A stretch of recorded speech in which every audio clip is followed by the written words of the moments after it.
Meu querido irmão, minha querida irmã, hoje, sexta-feira, dia 21 de abril, eu tenho a alegria de chegar até você para juntos meditarmos a palavra do Senhor e os acontecimentos da nossa vida.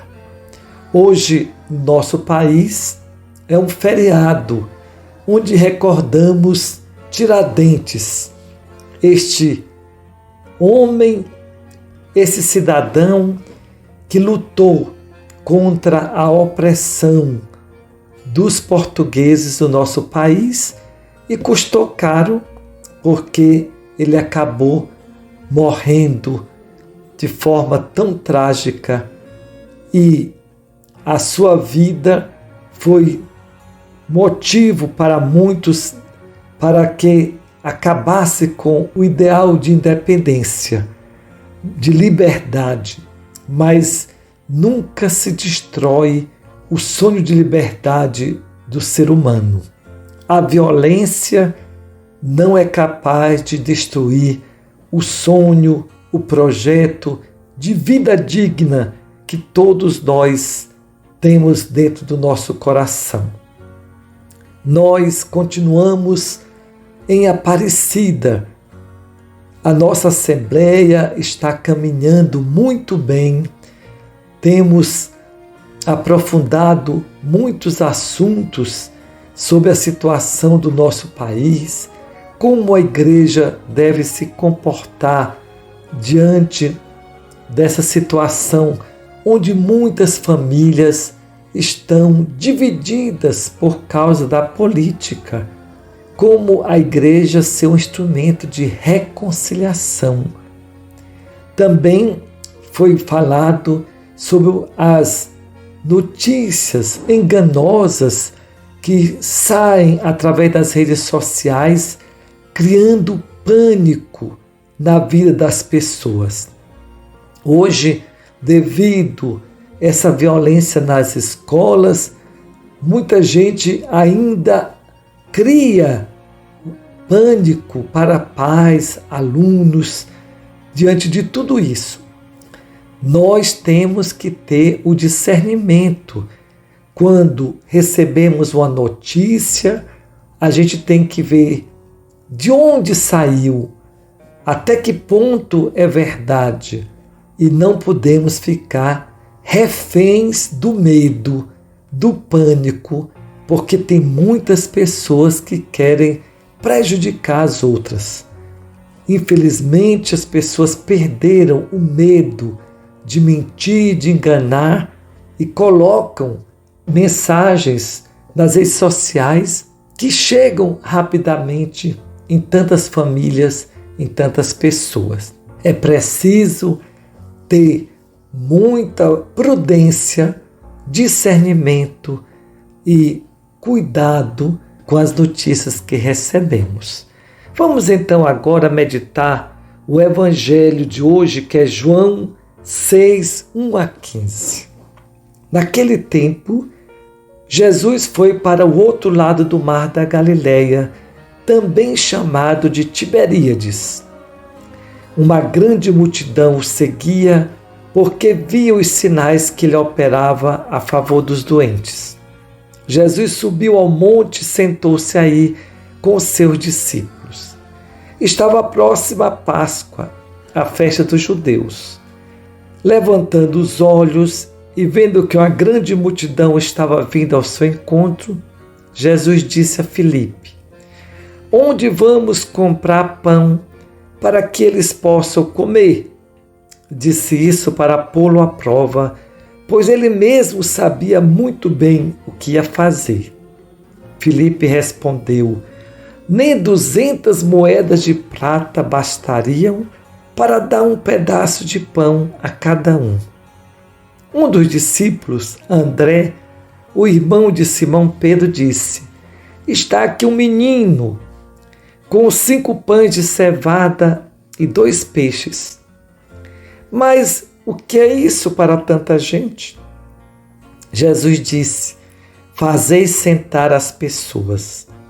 Havia muita relva naquele lugar e lá se sentaram aproximadamente 5.000 homens. Jesus tomou os pães, deu graça e distribuiu-os aos que estavam sentados, tanto quanto queriam, e fez o mesmo com os peixes. Quando todos ficaram satisfeitos, Jesus disse aos discípulos: recolhei os pedaços que sobraram, para que nada se perca. Recolheram os pedaços e encheram 12 cestos, com as sobras dos 5 pães deixadas pelos que haviam comido. Vendo o sinal que Jesus tinha realizado, aqueles homens exclamavam: este é verdadeiramente o profeta, aquele que deve vir ao mundo. Mas, quando notou que estavam querendo levá-lo para proclamar o rei, Jesus retirou-se de novo, sozinho para o monte. Meu querido irmão, minha querida irmã, esse texto do Evangelho, ele é muito oportuno. Em primeiro lugar, nos apresenta uma multidão que estava com fome, que necessitava ser alimentada. E a primeira pergunta é que Jesus disse a Filipe: onde vamos comprar pão para que eles possam comer? Disse para pô-lo à prova, pois ele mesmo sabia bem o que ia fazer. Às vezes, Deus nos põe também à prova. Deus nos coloca desafios. E o desafio aqui é alimentar pessoas famintas.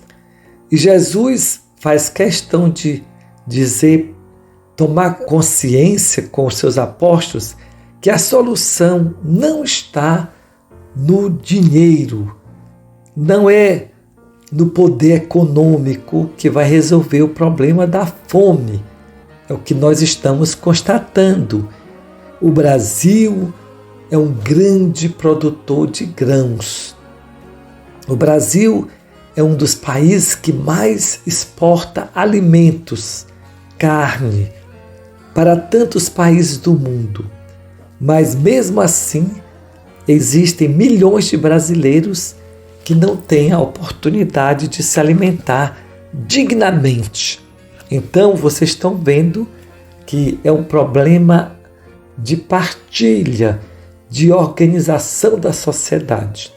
Nesses dias, na nossa Assembleia, a gente refletiu que hoje nossa forma de governo, de sociedade, ela é determinada justamente pelo lucro.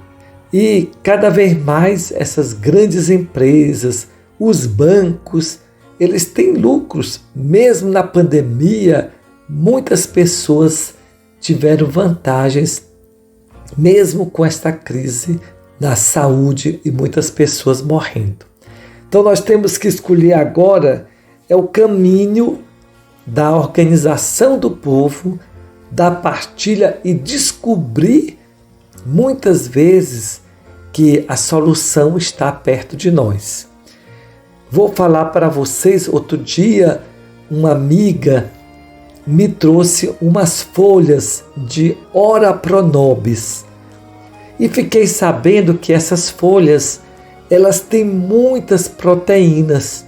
Quem come folha de Ora Pro Nobis está comendo mais do que um pedaço de carne. Então eu fiquei contente porque nós podemos plantar Ora Pro Nobis na nossa horta e vamos enriquecer a nossa alimentação com uma coisa tão simples, mas tão agradável que está perto de nós. No final, Jesus dá uma lição também. Querem escolhê-lo como rei só para resolver seus problemas, mas Jesus não aceita. Jesus deixa aquele lugar para ir continuar sua missão. Que nós todos possamos ter essa atitude de Jesus. Fazer o bem sem querer ser aplaudido sem querer substituir a capacidade de cada um. Deus lhe abençoe e lhe proteja, em nome do Pai, do Filho e do Espírito Santo. Amém.